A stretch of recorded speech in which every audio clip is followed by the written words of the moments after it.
So it's 48 hours away from the Brisbane Bullets game, the first one on the calendar for you. What are the overriding emotions?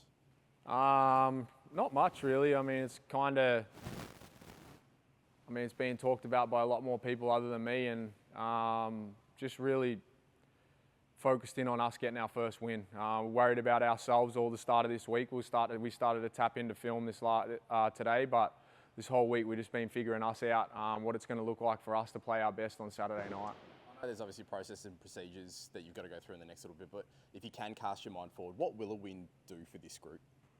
I mean, I think it'll be huge. It takes, obviously, that 0-4 puts a one in the win column, and I think it takes a lot of pressure off the group.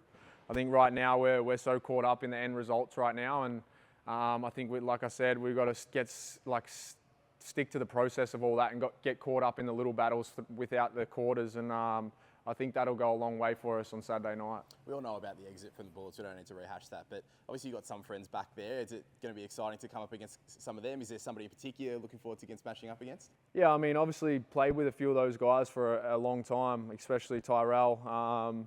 He was there the whole time I was being there, so I love the progress and seeing the growth of him over the years.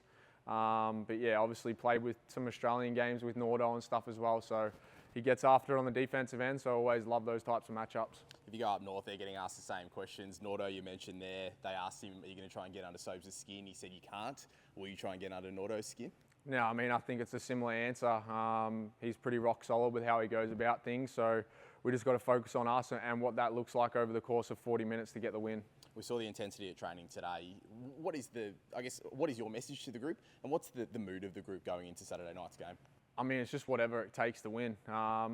Give energy, no more taking energy from people, just focus on those types of things. Do whatever we got to do, make sure we finish possessions out, get caught up in the little things and stay together over the course of the 40 minutes. I think we'll be fine. Last two, Owen Foxwell's 50th game. What are your initial impressions of Foxy and I guess his improvement over the last 4 years from an 18-year-old to now? Yeah, I mean, the growth of Foxy speaks for itself. I love his intent and I love the energy he brings to our group. And the way he's got after it this week as well has really set the tone for us on the defensive end. But yeah, I mean, that's a great effort for him. I remember my first little Boomers camp with Foxy came along to the training squad, and I was kind of like, wow, this kid's really good. Goes about it the right way and loves his basketball. So I'm stoked that he's notched up that amount of games already. Saturday night, both teams looking for their first win. There's still a couple of tickets left. What's your message to the fans? Do whatever you can to get to the game. I think it's going to be a great game. You're going to see two hungry teams, and yeah, like I said, it'll be a pearler of a game to get to.